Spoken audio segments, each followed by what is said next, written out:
Nós iniciámos na segunda-feira passada o livro de Efésios, ficámos com o capítulo 1 e 2, e o que é que nós vimos, sintetizando aqui o estudo que fizemos? Nós vimos que a eleição, o motivo da eleição de Deus, ela não tem nada a ver com o mérito nosso, mas sim pela vontade de Deus, para a glória de Deus e sempre em Cristo. Nós vimos que a única coisa que nós contribuímos para a nossa salvação é o fato de necessitarmos de ser salvos, é o nosso pecado. Não veio de nós, foi dom de Deus. Então nós vimos isso e vimos que Deus, Ele nos faz co-herdeiros com Cristo. Nós somos chamados de família de Deus. E hoje nós vamos focar no capítulo 3 e 4. O título da nossa aula é Infinitamente Mais. O título da aula passada foi Toda a Sorte de Bênção. Nós vimos também algo muito importante, que é a tendência que nós temos a reduzir essa questão do toda a sorte de bênção, quando na verdade é algo muito maior, trata da nossa salvação. E hoje vamos também avançar ao longo do capítulo 3 e 4, vermos aquilo que Deus opera nas nossas vidas e tratarmos de uma doutrina fundamental para a Igreja, só que ela não é muito popular. Nós vamos ver, quando chegarmos a essa doutrina, vamos ver o porquê dela não ser popular, apesar dela ser imprescindível à caminhada da Igreja. Então, vamos começar no capítulo 3. Nós fomos feitos família de Deus, vimos isso na aula anterior, no estudo anterior, mas nós fomos feitos família de Deus para quê? Porque é que nós somos salvos, alcançados pela graça de Deus? Nós vimos que foi por Ele, para a sua glória, mas porquê? Qual o objetivo disso? Então, vamos começar a leitura aqui, capítulo 3, versículo 1. Por esta causa, eu, Paulo, sou prisioneiro de Cristo Jesus, por amor de vós, gentios. Vimos na última aula que gentios está falando de todo aquele que não é judeu. Nós somos gentios, certo? Se é que tendes ouvido a respeito da dispensação da graça de Deus, a mim confiada para vós outros, pois segundo uma revelação, me foi dado conhecer o mistério, conforme escrevi há pouco, resumidamente. Ou seja, Paulo está falando daquilo que ele já falou na parte anterior da carta. Nós temos sempre que lembrar que Paulo, ele não escreve capítulos e versículos. Essa divisão é uma coisa recente. Paulo, ele escreve toda uma carta, certo? Então, ele falou assim, aquilo que há pouco, resumidamente, escrevi. Pelo que, quando ledes, podeis compreender o meu discernimento do mistério de Cristo. Ou seja, quando nós lemos aquilo que Paulo nos explicou há pouco, nós compreendemos, então, aquilo que Paulo discerniu de Cristo, o qual, em outras gerações, não foi dado a conhecer aos filhos dos homens, como agora foi revelado aos seus santos apóstolos e profetas, no Espírito, a saber que os gentios são co-herdeiros, membros do mesmo corpo e co-participantes da promessa em Cristo Jesus por meio do Evangelho, do qual fui constituído ministro, conforme o dom da graça de Deus, a mim concedida, segundo a força operante do seu poder. Nós vimos que Paulo, ele já explicou que o poder de Deus, ele é eficaz para nos salvar. Nós vimos que Paulo explicou que os gentios são co-herdeiros. Ele está aqui dizendo, olha, resumidamente, o que eu falei lá atrás é isso aqui. Co-participantes da promessa em Cristo Jesus por meio do Evangelho.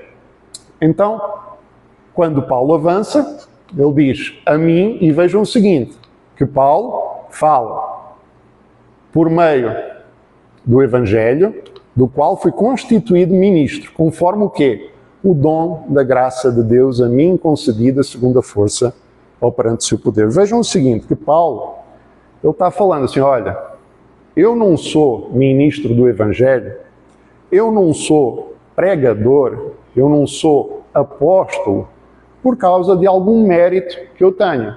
E se tinha apóstolo que teria mérito para expor as Escrituras, para falar das Escrituras, certamente seria Paulo, por todo o estudo que ele teve antes, segundo o judaísmo, por todo o papel que ele desempenhava, seria ele. Mas vejam que ele fala precisamente o seguinte, assim, olha, conforme o dom da graça de Deus a mim concedida. Ou seja, Paulo entende o seguinte, que o serviço dele para Deus é uma misericórdia de Deus também.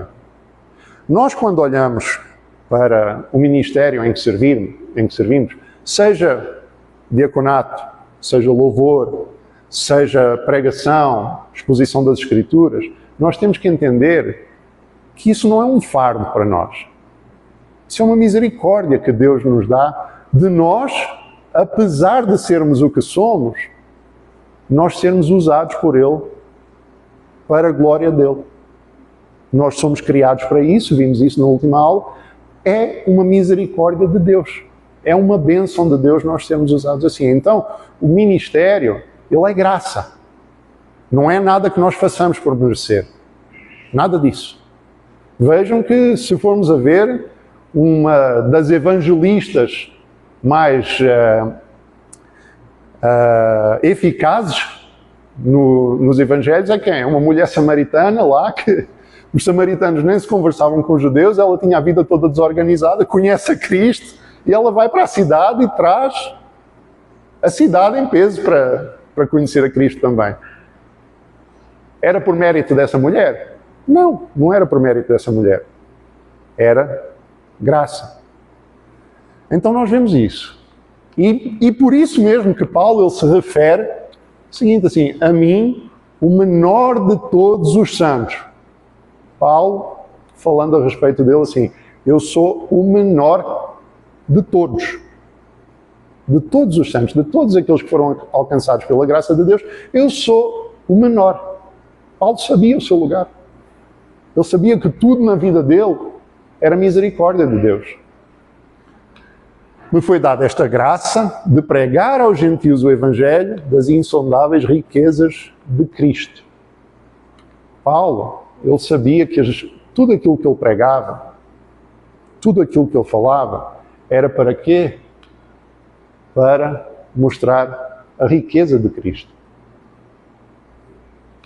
E manifestar qual seja a dispensação do mistério, desde os séculos, oculto em Deus, que criou todas as coisas.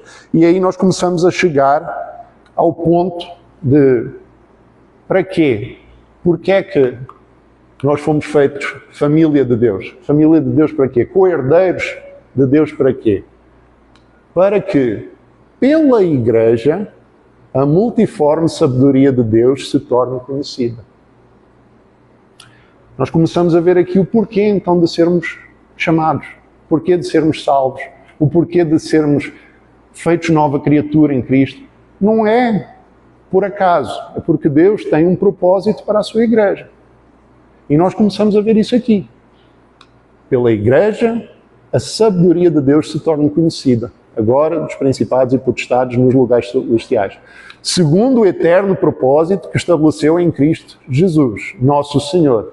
Pelo qual temos ousadia e acesso com confiança mediante a fé nele. Vejam o seguinte, Paulo ele fala, o eterno propósito, nós vimos, eleitos antes da fundação do mundo. Então Deus, não é que a salvação foi um plano B, não. Salvação sempre foi o plano de Deus, de eternidade em eternidade. Através de Jesus Cristo, nosso Senhor. E por Jesus Cristo, nosso Senhor, pelo qual temos ousadia e acesso com confiança mediante a fé nele. Acesso a quê? Acesso ao Pai. Nós só podemos orar a Deus por causa do que Cristo fez.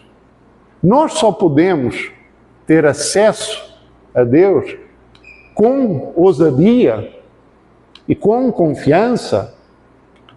Por quê? Por causa do que Cristo fez pelas nossas vidas. Só por causa disso. Então, toda a nossa confiança de quando nós vamos a Deus, quando nós oramos e terminamos a oração em nome de Jesus, não é uma repetição, não é uma tradição, não pode ser uma tradição. Tem gente que faz isso porque ouviu. Não sabe minimamente o porquê disso aí. Eu ouvi, todo mundo ora assim, eu oro também, mas não é por causa disso. Nós terminamos as nossas orações, muitas vezes nós não começamos e deveríamos começar as nossas orações, sim, Pai, em nome de Jesus. Porquê? Porque nós temos acesso completo, nós temos ousadia, nós temos confiança de ir a Deus por causa daquilo que Cristo fez por nós. Não pode ser um hábito, uma tradição. Não pode ser isso. Se for isso, não serve de nada, não vale nada.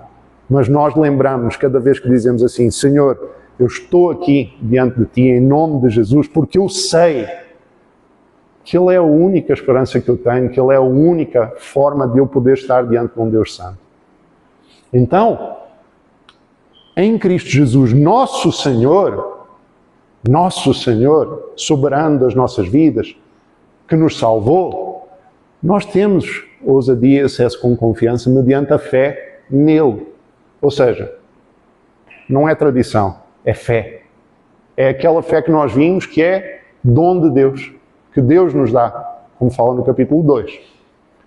Portanto, vos peço que não desfaleçais nas minhas tribulações por vós, pois nisso está a vossa glória. Paulo está falando aqui o seguinte, a gente já conhece a vida de Paulo, já vimos o que Paulo passou ao longo do seu ministério, e Paulo, apesar de tudo isso, apesar de estar preso, e é por isso que ele fala prisioneiro de Cristo Jesus, porque se tinha coisa que Paulo sabia ser era preso, ele sabia ser prisioneiro, só que vejam que aqui parece que tem uma inversão daquilo que é o normal, certo? Porque normalmente quando alguém vai preso, essa pessoa que está presa, ela é que está em agonia, ela é que está desesperada, é ela que precisa de ser visitada, de ser confortada, de ser animada, certo?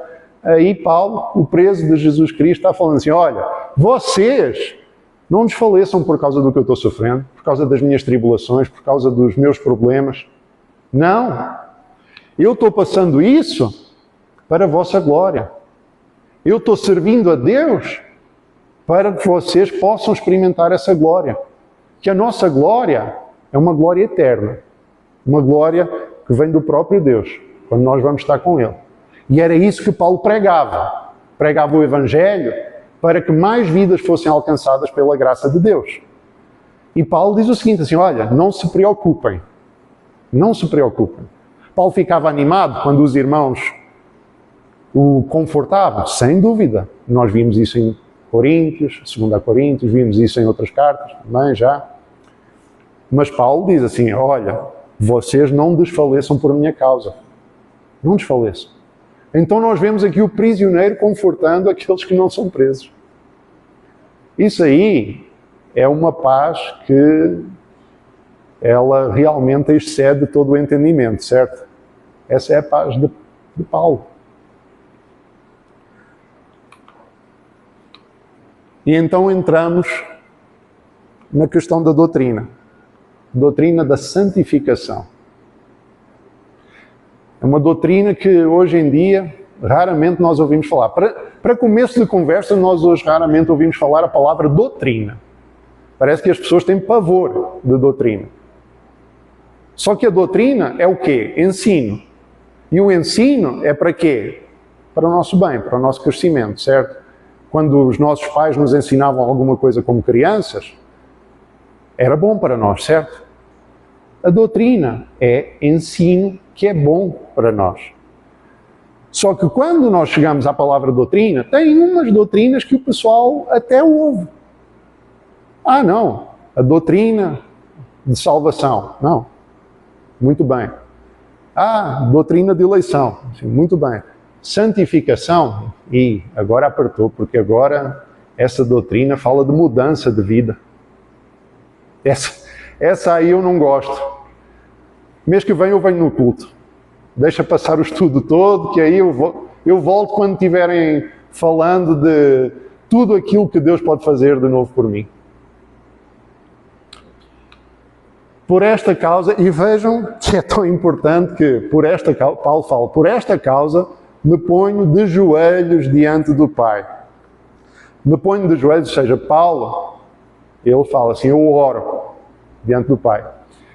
Mas tem uma característica interessante, que Paulo era judeu.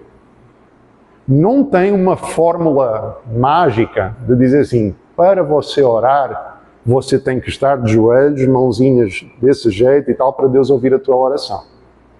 Existem pessoas que ensinam isso, mas não é o caso.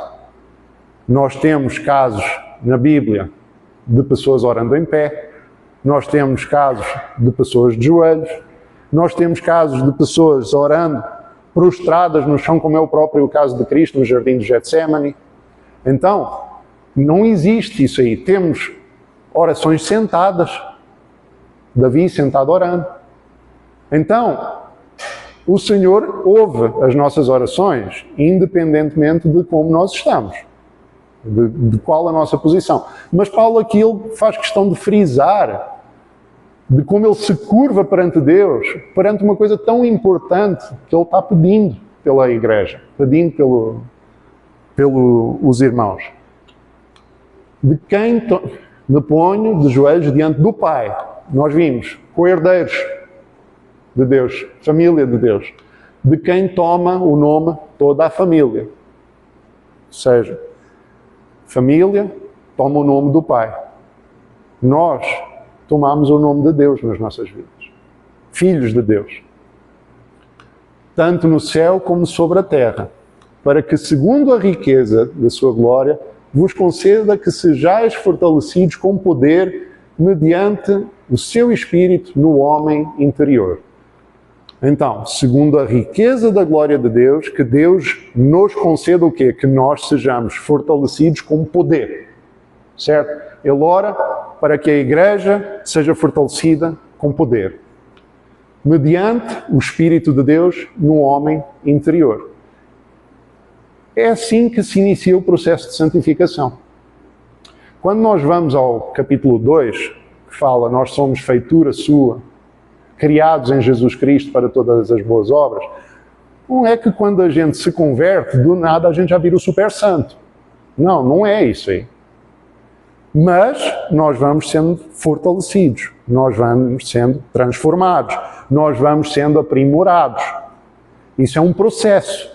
O Espírito Santo vai trabalhando na vida daquele que estava morto nos seus delitos e pecados, ele regenera, ele transforma a vida e a partir daí a pessoa muda. Não tem como. Nós vimos lá em Gálatas o fruto do Espírito e o fruto da carne, certo? Então, o fruto do Espírito totalmente diferente. A pessoa vai sendo transformada, não tem como. Se alguém está em Cristo, é uma nova criatura. Então, Paulo pede, mediante o Espírito de Deus, no homem interior.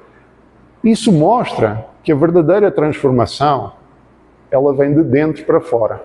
Homem interior.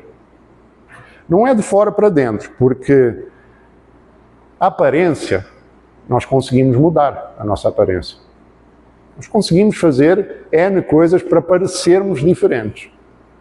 Mas Paulo fala o seguinte, olha, mediante o Espírito, no homem interior. Quando o seu interior vai sendo transformado, quando você vai caminhando cada dia mais com Cristo, dia após dia, o seu exterior vai ficar diferente também, mas ele vai ficar diferente em função daquilo que você é dentro. Quando é de dentro para fora, o que está fora é real. Não é alguma coisa que você montou aquela ilusão de que você é isso ou aquilo e uma hora a casa cai. A máscara, ela some e você é revelado por quem você é. Não. Quando você é transformado de dentro para fora, há uma diferença, porque aquilo que é visível é aquilo que você é por dentro também. É muito diferente isso aí. É quem você é, não é quem você aparenta ser. E nós vemos o seguinte, que Paulo, inclusive, ele trata disso em 2 Coríntios. Vejam, ser fortalecido com poder mediante o Espírito no homem interior. E em 2 Coríntios, Paulo escreve o seguinte, olha, por isso não desfalecemos, mas ainda que o nosso homem exterior se corrompa, o interior, contudo, se renova de dia em dia. Então, o que é que Paulo fala o seguinte, assim, olha, ainda que nosso corpo, a nossa carne, ela se corrompe. Nós ficamos mais velhos. Nós vamos, conforme os anos passam, nós vamos perdendo aquele fulgor da juventude, certo? Só que o interior se renova de dia em dia. É por isso que você vê aquele eleito de Deus velhinho, de bengala, que treme por todo o lado, mas ele, quando você fala com ele, você vê assim, ó, aqui está alguém que tem Cristo da planta do pé até a ponta da cabeça. Por quê? Porque ele teve toda uma vida caminhando com Cristo, sendo o quê? Sendo renovado de dia em dia em Cristo, com poder. Então, ele está envelhecido, ele está sem força por fora, mas é ele que tem uma vida de oração, é ele que tem uma vida de súplica perante o Senhor, é ele que tudo para ele é Cristo, que ele não abre a boca sem pensar assim, isso que eu vou falar vai glorificar o meu Senhor. Porquê? Porque ele foi renovado de dia em dia. Ele passou todo esse tempo sendo renovado. E ele entende o seguinte, que a nossa leve e momentânea tribulação produz para nós um peso eterno de glória muito excelente. Não atentando nós nas coisas que se veem, mas nas que não se veem, porque as que se veem são temporais e as que não se veem são eternas. Isso aqui, o testemunho de vida desses irmãos que viveram a vida toda abraçados à cruz, abraçados a Deus. Que quando o jovenzinho de 18, 20 anos, ele está desesperado porque não consegue um emprego, aparece o irmãozinho dos seus 80 dizendo assim, olha, em tal data eu estava do jeito que você estava. E eu fiquei orando, e eu fiquei orando, e eu fiquei orando. E sabe uma coisa? Deus não abriu a porta de emprego, mas apareceu um irmão que me deu precisamente aquilo que eu estava precisando. Então naquele mês eu não tive um emprego, depois no mês seguinte eu tive um emprego. Aposentei nesse emprego. Isso é um exemplo. Como esse existem N exemplos. N. A gente podia ficar aqui contando os testemunhos uns dos outros que os nossos pais contaram para nós, que os nossos avós que já estão em Cristo, já estão com o Senhor, contaram para nós também. Nós poderíamos ficar aqui compartilhando essas experiências e iríamos virar a noite nisso aí, certamente. Porquê? Renovado, dia a dia. O interior. Nós vemos esses irmãos e nós vemos assim, olha, eles não estão preocupados nas coisas que se vêem. Eles não estão preocupados com aquilo que é temporal. Eles só querem saber da eternidade, das coisas que se não vêem, de Cristo. E assim, então, fortalecidos com poder, e assim habite Cristo no vosso coração pela fé, estando vós arraigados e alicerçados em amor. Fruto do Espírito começa com amor. Nós vemos que o amor de Deus é o centro de tudo. Se nós estamos em Cristo, nós amamos. Então, arraigado e alicerçado significa o seguinte, em amor, não é aquele amor raso. Não. Uma fundação, um alicerce, uma raiz, daquela que suporta vento, que suporta tempestades, uma casa edificada sobre a rocha. Habite Cristo no vosso coração, estando nós arraigados em amor. Se nós não temos esse amor, se nós não manifestamos esse fruto do Espírito, que começa no amor, como que Cristo vai habitar no nosso coração? De novo, santificação. Nós vamos sendo trabalhados. Deus diz que de antemão Ele preparou as boas obras para que nós andemos nelas, certo? Está lá no capítulo 2 de Efésios. Então, nós vamos sendo trabalhados para poder viver desse jeito. E não é fácil, não é fácil. Santificação é um processo doloroso, é um processo que custa, porque nós vamos abrindo mão de tudo aquilo que nós queremos, de todas as coisas que nós tínhamos. Nós vemos isso, quando Cristo fala assim, olha, quer vir após mim? Negue-se a si mesmo. Olha a dificuldade que nós temos em negar-nos a nós mesmos. Toma a sua cruz. Quando Cristo fala com o jovem rico, assim, olha, vende tudo o que tu tens, dá aos pobres e segue-me. Virou as costas e foi embora. Porquê? Negar-se a si mesmo, o processo de santificação, de querer assim, olha, eu quero cada dia menos do mundo e quero mais de Deus. Cada dia eu quero menos as coisas em que eu punha, que eram temporais, como nós vimos aqui, mas eu quero mais as que são eternas. Cada dia mais, cada dia mais, cada dia mais. Eu quero mais isso, eu preciso disso. É isso que é a minha vida, que é o meu propósito, que é o meu querer aqui. Isso aí, Deus vai trabalhando nas nossas vidas. Ninguém abre mão dessas coisas assim de um dia para o outro. A fim de quê? De podermos compreender, com todos os santos, qual é a largura, o comprimento, a altura e a profundidade, e conhecer o amor de Cristo. Paulo ele já mostrou, anteriormente na carta, a largura, o comprimento, a altura e a profundidade.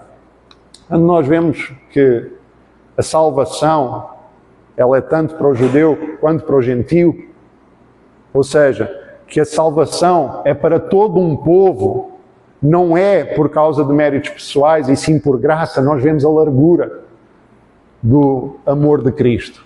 O comprimento nós vemos também, quando fala assim, antes da fundação do mundo, Ele vos elegeu. Nós vemos que o comprimento do amor de Cristo é de eternidade em eternidade. A altura, toda a sorte de bênçãos nos lugares celestiais. Ele nos fez assentar com Cristo nos lugares celestiais. O mais importante aqui, a profundidade do amor do Cristo. Foi profundo o suficiente para ir lá nos buscar no fundo do poço do pecado, onde nós estávamos mortos nos nossos pecados e delitos, e nos dar vida. Paulo aqui já mostra que excede todo o entendimento. Eu falei, Paulo já mostra ali, mas entender por completo o amor de Cristo só quando nós estivermos na glória, glorificados. Aqui não tem como entender um amor desse tamanho. Não tem, é demasiado. Para quê? Para que sejais tomados de toda a plenitude de Deus. Então, santificação é para que nós possamos ser tomados de toda a plenitude de Deus. De novo, vamos conseguir aqui? De jeito nenhum. Nem pensar. Mas, sendo santificados, passando por isso aí, nós estamos cada dia mais e mais e mais e mais perto de Deus. Cada dia. Ora, aquele que é poderoso para fazer infinitamente mais do que tudo quanto pedimos ou pensamos, conforme o seu poder que opera em nós. Antes de passarmos ao versículo 21, vejam o seguinte, aquele que é poderoso para fazer infinitamente mais do que tudo quanto pedimos ou pensamos. Lembram-se no primeiro estudo, quando nós pegámos toda a sorte de bênçãos e vimos assim, olha, isso é muito maior do que aquilo que nós aplicamos. Aqui acontece exatamente a mesma coisa. Pegam nesse versículo, sozinho, olha, você está querendo isso? Deus é poderoso para fazer infinitamente mais do que você pede ou pensa. Aí as pessoas ficam todas alvoroçadas. Oh, então se eu estava pedindo o BMW, eu vou ter o Porsche. Se eu estava pedindo o Porsche, no mínimo vai ser um Bugatti. Quem está pedindo o Bugatti vai receber um avião, só pode. Mas não é isso que está sendo falado aqui. Vejam o contexto do que nós estávamos vendo. Nós vimos o seguinte: santificação, processo, dificuldade, certo? Custa fazer isso. Paulo está orando de joelhos assim: Senhor, que eles sejam fortalecidos no teu poder. Senhor, que eles possam a cada dia te conhecer mais e mais. Até que ele chega aqui e diz: olha, aquele que é poderoso para fazer infinitamente mais do que tudo quanto pedimos ou pensamos, conforme o seu poder que opera em nós, e era esse poder que Paulo estava pedindo para a igreja, certo? Estava pedindo para os irmãos. Então significa o quê aqui? Olha, você não consegue vencer essa dificuldade no teu processo de santificação. E isso acontece muitas vezes. Nós olhamos assim: olha, toda hora eu abro a boca e eu falo o que não devo. Toda hora. Não consigo. Não consigo. Só que Deus é poderoso para fazer infinitamente mais do que você pede. Você pede ao Senhor: Senhor, ajuda-me a ter cuidado com o que eu falo. Ele transforma a tua vida para você, além de ser cuidadoso, você ter habilidade para pregar o Evangelho. Um exemplo. Toda hora eu me iro. Ele te vai dar um coração brando. Porque Deus é poderoso para operar na tua vida aquilo que você acha que ninguém conseguiria mudar. Ele é poderoso para fazer infinitamente mais. Ele é poderoso, como nós vimos, para quê? Para pegar um morto e dar-lhe vida eterna. Ele é poderoso para fazer coisas na nossa vida que nós imaginávamos assim: não, eu sou pecador e não consigo. Senhor, eu estou-te pedindo para você fazer alguma coisa. Ele é poderoso para fazer muito mais do que você pede, muito mais do que você pensa na tua vida. Porque o seu poder opera em mim e opera em você. Essa é a centralidade daquilo que está escrito aqui. Não significa que Deus não te pode dar alguma bênção material. Não. Ele pode, Ele dá. Não é o que está sendo tratado aqui. Aqui é uma coisa muito maior. É Deus, Ele tem poder para te santificar além daquilo que você imagina. A Ele seja a glória na Igreja e em Cristo Jesus, o cabeça e o corpo. A Deus seja a glória na Igreja. A Igreja existe para quê? Para glorificar o nome do Senhor. Nós glorificamos o nome do Senhor não é aqui dentro, não é só aqui dentro. Aqui nós nos reunimos para cultuar a Deus. Nós nos reunimos para adorar a Deus. Mas o nome do Senhor é muito mais glorificado quando a igreja está fazendo aquilo que ela foi criada para fazer lá fora. Quando você está no seu emprego e você está pregando o Evangelho lá. Mas se eu fizer isso, vai dar ruim para mim. Prisioneiro de Cristo, Paulo.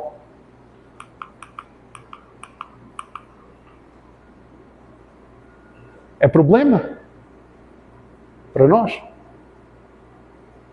Nós achamos que somos perseguidos quando alguém diz assim: não, para com essa conversa de Deus, não quero saber de nada disso. Estou sendo perseguido. Nosso irmão Paulo estava preso e de lá saíram umas cartas.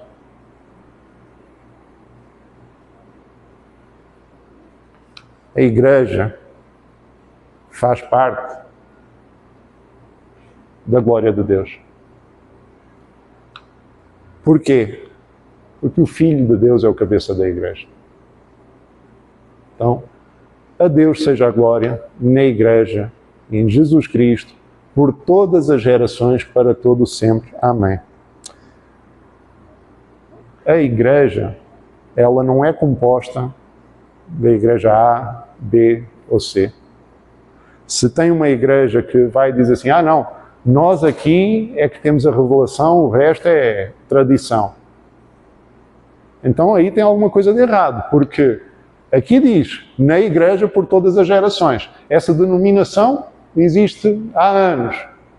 Então antes não tinha a glória de Deus na igreja. Foi só agora que apareceu essa. Estão entendendo?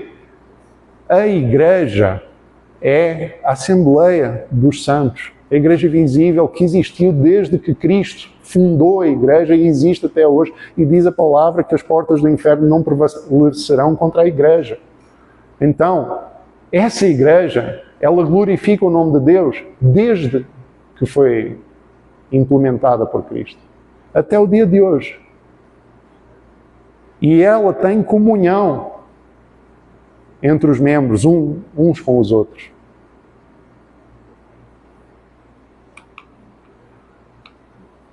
Rogo-vos, pois, eu, o prisioneiro no Senhor, então que andeis de modo digno à vocação a que fostes chamados. Então, se nós fomos chamados para glorificar a Deus, se nós fomos chamados para servir a Deus, então nós temos que andar de modo digno, condizente com isso. Se nós fomos chamados para servir a Deus, se nós fomos chamados filhos de Deus, nós devemos comportar-nos de acordo com aquilo que agrada ao nosso Pai, de acordo com o que somos, com toda a humildade e mansidão, com longanimidade, suportando-vos uns aos outros em amor. Isso é difícil, hein? Suportar uns aos outros. Que complicação. E Paulo não adoça a coisa aqui. Suportando-vos uns aos outros em amor. Não é tolerar, é suportar. Porque você pode tolerar alguma coisa que você detesta, certo?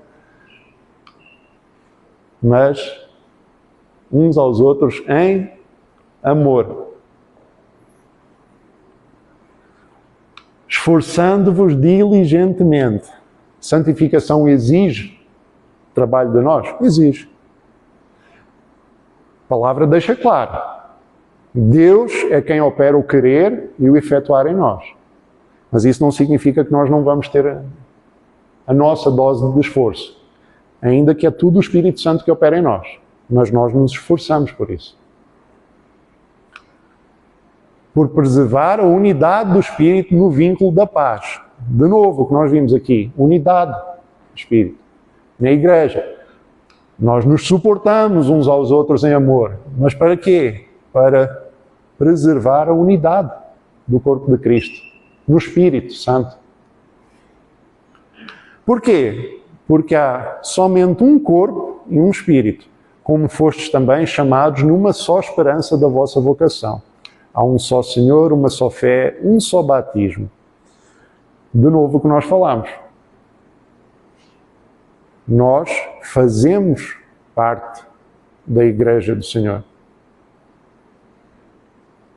Nós somos batizados em nome do Pai, do Filho, do Espírito Santo. Nós somos batizados em nome do Senhor Jesus. Nós temos um só Senhor. O assembleiano que professa a fé em Cristo é nosso irmão em Cristo. Nós somos irmãos em Cristo de todos aqueles que professam a mesma fé. Uma fé bíblica. Um só Deus e Pai de todos, o qual é sobre todos, age por meio de todos e está em todos. Então, nós temos um só Deus e Pai. Uma fé única. Ele age em nós, Ele age nos outros irmãos. É por isso que nós devemos orar. A palavra nos fala para nós orarmos por todos os santos. Certo? Vocês conhecem todos os santos? Eu não. Mas a palavra nos diz para orarmos por eles. Porquê? Porque lá eu sempre uso na Namíbia, lá no Azerbaijão, tem um irmão em Cristo, que nós nunca ouvimos falar, não conhecemos o nome, mas ele está lá servindo a Deus. Então nós oramos pela Igreja de Deus, pelos santos, sob a face da terra. Porquê? Porque nós temos um só Deus, uma só fé, um só Senhor, que é o nosso Senhor Jesus Cristo. Nós oramos por eles. Nós nos alegramos quando vemos alguma coisa a respeito deles, que o Evangelho está sendo propagado, e nós temos que chorar com eles também quando vemos que eles estão passando por alguma perseguição, por alguma coisa que lhes dificulta a vida. Nós temos que nos compadecer deles também, porque são nossos irmãos em Cristo.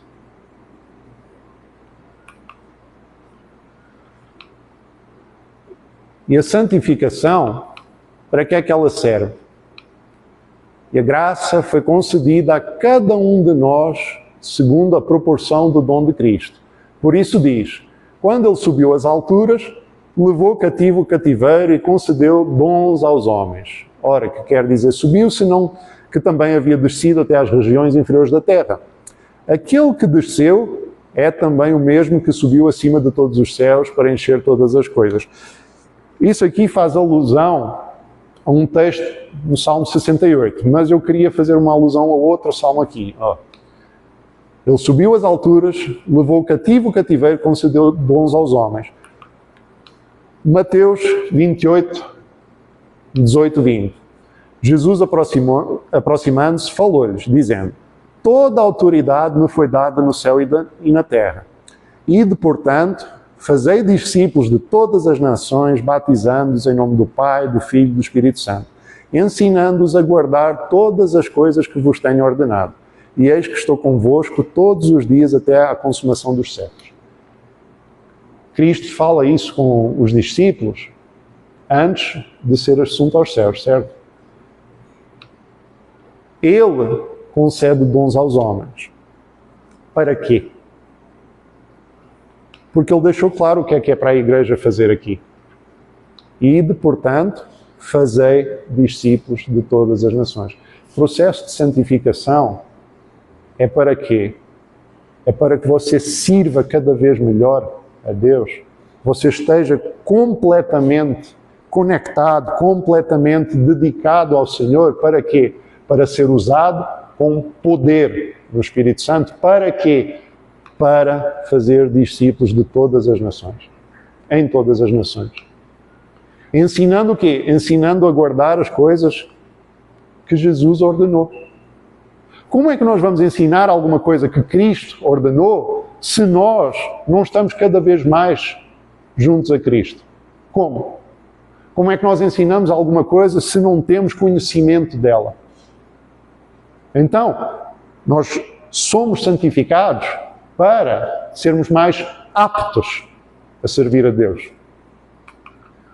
Porquê? Porque o ministério que Deus dá, ele tem propósito. É um ministério santo, mas ele tem um propósito. Ele mesmo concedeu uns para apóstolos, outros para profetas, outros para evangelistas, outros para pastores e mestres. Para quê? Com vistas ao aperfeiçoamento dos santos para o desempenho do seu serviço, para a edificação do corpo de Cristo, até que todos cheguemos à unidade da fé e do pleno conhecimento do Filho de Deus, à perfeita varonilidade, à medida da estatura da plenitude de Cristo, para que não mais sejamos como meninos, agitados de um lado para o outro e levados ao redor por todo o vento de doutrina, pela artimanha dos homens, pela astúcia com que induzem ao erro. Você se santifica para você conseguir servir melhor. E você serve melhor porque, através disso, você vai estar mais perto de Cristo, mais perto daquilo que é a palavra de Cristo, e você não vai cair em invenções de homens, que é o que mais tem. Doutrinas, ventos de doutrina. Parece ser doutrina, mas não é doutrina. São artimanhas de homens. Então, se você está em Cristo, cada vez mais como Cristo, vejam o que é que Cristo fala quando ora a Deus pelos discípulos. Assim, olha, santifica-os na verdade. A tua palavra é a verdade. Se você está se santificando, você está mergulhado na palavra de Deus. Você está sendo santificado na verdade, porque a palavra de Deus é a verdade. E é ela que te blinda contra ventos de doutrina, para que você não seja como um menino, agitado de um lado para o outro, sem o mínimo de foco, sem o mínimo de entendimento, e vai na conversa de qualquer um. Para você ser o quê? Renovado, dia a dia, certo? Arraigado em Cristo, firmado, fundamento em Cristo, sempre. Porque aí, ventos de doutrina não vão abalar você. Quando aparecer um fulano dizendo alguma coisa que não está de acordo com as Escrituras, você vai ter conhecimento para dizer assim, não. Não. Porque a palavra nos diz para nós examinarmos, para nós julgarmos aquilo que é falado. A palavra nos diz isso. Então, não sejamos como meninos. Vamos pedir dia após dia ao Senhor, sim, Senhor, santifica-me na Tua palavra. Eu quero viver mais a verdade. E Ele é poderoso para fazer infinitamente mais do que aquilo que nós imaginamos. Então, seguindo a verdade em amor, de novo aqui o amor, e nós vemos a verdade, a palavra de Deus, em amor, cresçamos em tudo naquele que é a cabeça, Cristo. Era o que nós estávamos falando aqui. Crescer dia após dia em Cristo. Sendo transformados de dentro para fora à imagem de Cristo. Sendo cristão.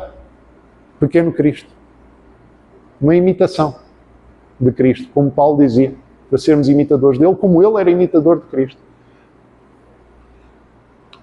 De quem todo o corpo, bem ajustado e consolidado pelo auxílio de toda a junta, segundo a justa cooperação de cada parte, efetua o seu próprio aumento para a edificação de si mesmo em amor. Vejam que está falando de um corpo aqui, certo?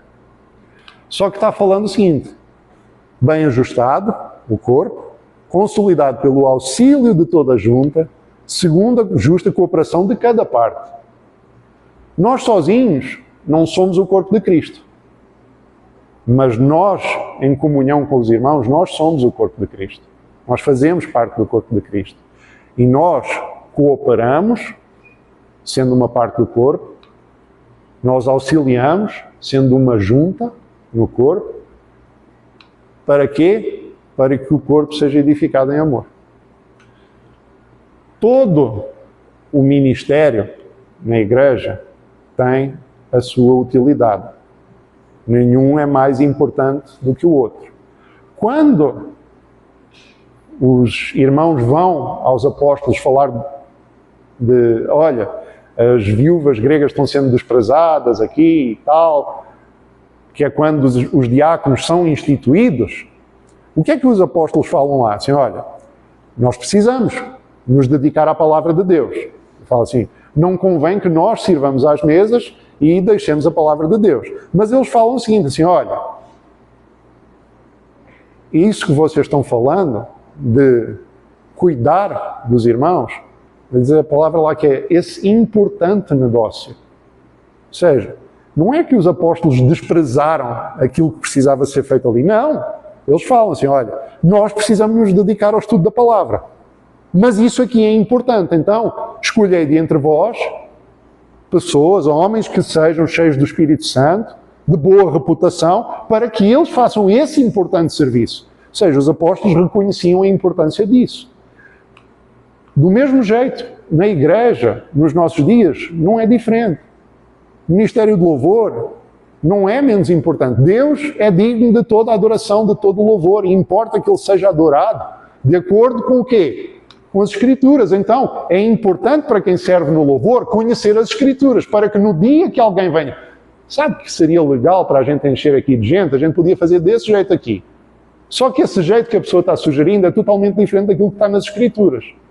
Aquele que foi chamado para servir, aí, ele tem que estar em quê? Alicerçado em Cristo. Para quê? Para não ser como um menino. Certo? Todo aquele que serve tem essa responsabilidade, independente do ministério em que serve. Porque do mesmo jeito, alguém que está em intercessão, vem uma pessoa e diz assim, olha, a gente agora podia chegar aqui já que vai ter um culto aqui, vamos pegar aqui no batom e pintar isso aqui de vermelho para representar o sangue de Jesus e todo mundo vai estar debaixo da cobertura do sangue de Jesus. Sim, meu amigo, Bíblia. Então é importante a quem está no ministério de intercessão, certo? Não tem nenhum ministério que esteja dispensado de conhecer as Escrituras, de conhecer a verdade, de seguir a verdade em amor. Todos são responsáveis por isso. Todos. Então nós somos chamados a ter uma vida santa. E isso significa uma vida separada. Efésios 4, 17 a 24. Isto, portanto, digo e no Senhor testifico, que não andeis mais, não mais andeis, como também andam os gentios, na vaidade dos seus próprios pensamentos. Lembrando o seguinte, que Paulo é apóstolo aos gentios, mas ele aqui usa o termo gentio, assim, aquele que ainda não foi alcançado pela graça de Deus. Então, se você foi alcançado por essa graça, não andem mais como andam os que não foram alcançados pela graça de Deus. Na vaidade dos seus próprios pensamentos, obscurecidos de entendimento, alheios à vida de Deus por causa da ignorância em que vivem, pela dureza do seu coração. Lembre-se do seguinte, você tinha esse coração duro. Deus veio, tirou esse coração de pedra e te deu um novo coração. Então, não ande mais como aqueles que têm esse coração de pedra ainda. Você é chamado a ser diferente. Você é chamado a ter uma vida santa.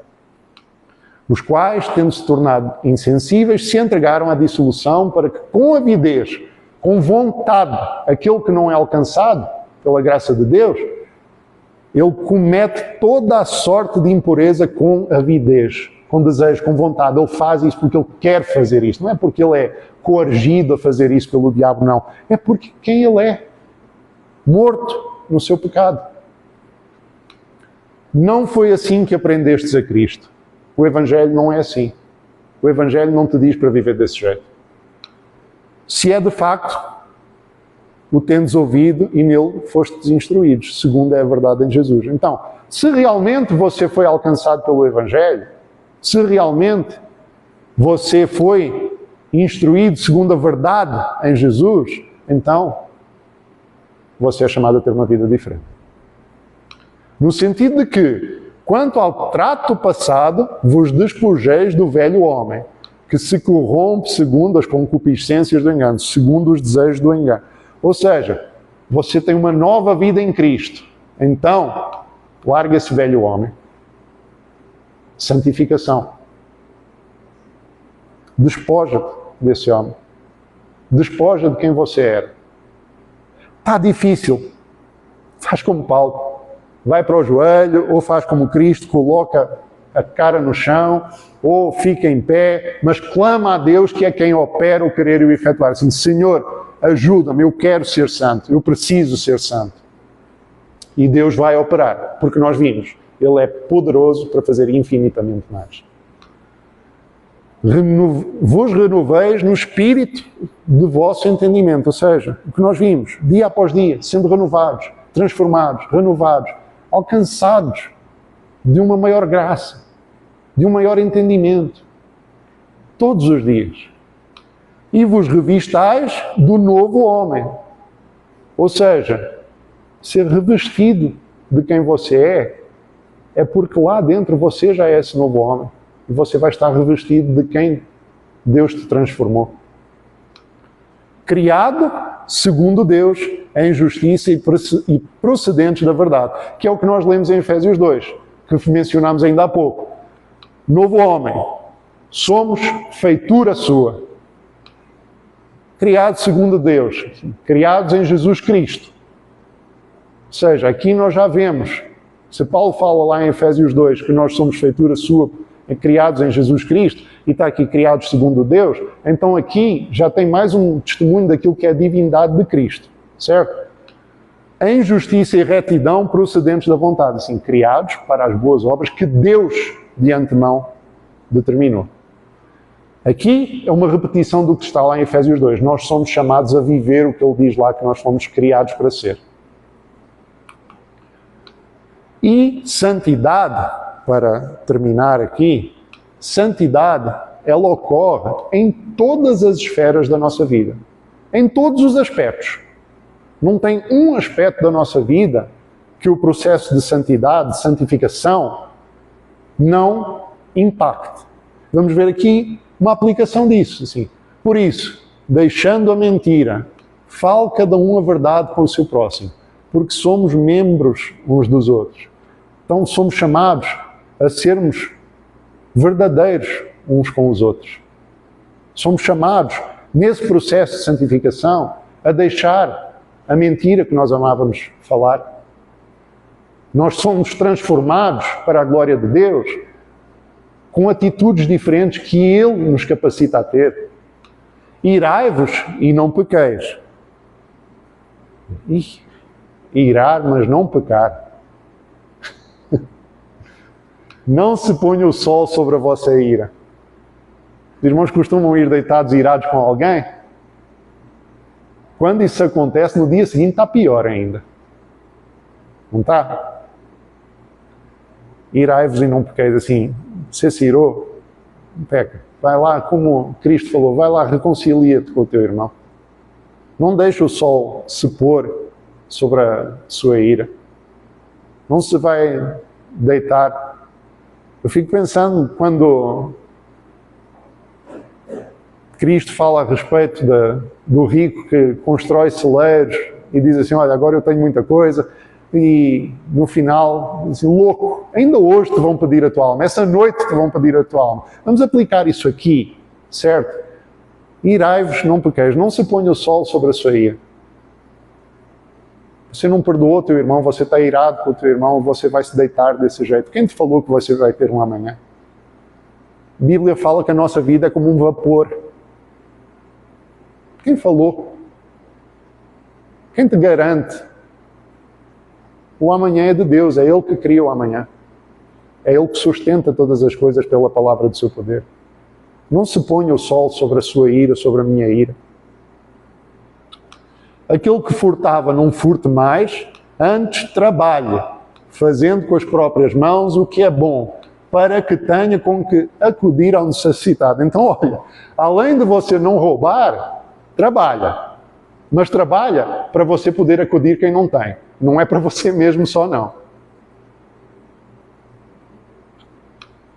Não saia da vossa boca nenhuma palavra torpe. Esse aqui às vezes está ligado naquele ali do irai-vos, né? Porque quando a gente se ira, abre a boca e fala cada coisa que... Acho que até o diabo diz assim, meu Deus, quando houve uma coisa dessas. Não saia da vossa boca nenhuma palavra torpe, e sim unicamente a que for boa para edificação, conforme a necessidade, e assim transmita graça aos que ouvem. Os irmãos, nós somos chamados a testificar da graça de Deus. Como é que nós vamos testificar da graça de Deus se quando abrimos a boca nós somos piores do que aqueles que estão no mundo? Não dá. Não saia da nossa boca a palavra torpe. Lembram do exemplo que eu dei daquele irmãozinho que já tem ali décadas e décadas de caminhar com Cristo? E tudo o que ele faz, ele assim, será que eu estou glorificando a Deus? Não é que ele está querendo comprar Deus, não, mas ele quer agradar aquele que o salvou. E ele diz assim, ele pensa as palavras dele para ter certeza que quando ele for abrir a boca, o nome de Deus seja glorificado. Na forma como ele trata o próximo, na forma como ele fala. Santificação. Não entristeçais o Espírito Santo, no qual fostes selados para o dia da redenção. Nós vimos, no culto anterior, que nós fomos selados com o Espírito Santo da promessa. O penhor da nossa redenção. Nós temos certeza da nossa salvação, porque Deus é fiel e Deus nos fala assim, olha, o Espírito Santo que habita em você é o penhor que você tem. É a garantia. Como é que nós vamos entristecer o Espírito Santo? Com as nossas atitudes, com as nossas falas, com os nossos pensamentos. Entristecer aquele que é o penhor. Porque diz aqui, não entristeçais o Espírito de Deus, no qual foste selado. Então Paulo está dizendo assim, você foi selado com o Espírito Santo, ele habita em você, então não o entristeça. Não entristeça o Espírito Santo. Longe de vós toda amargura e cólera e ira e gritaria e blasfémias e bem assim toda a malícia. Antes, sede uns para com os outros benignos, compassivos, perdoando-vos uns aos outros, como também Deus em Cristo vos perdoou. É assim que encerra o capítulo 4. Tudo o que nós falamos, resumido aqui, parece as obras da carne e o fruto do Espírito, certo? Assim, olha, longe de vocês, a amargura, a cólera, a ira, a gritaria, blasfémias e bem assim toda a malícia. Antes, sede uns para com os outros, que é benignos, compassivos, perdoem-se uns aos outros. Porquê? Como Deus, em Jesus Cristo, vos perdoou. Santificação. Uma doutrina que quase não é falada hoje em dia e que é extremamente importante para a igreja. Não dá para ser uma igreja de poder de Deus sem santificação. Deus abençoe a todos.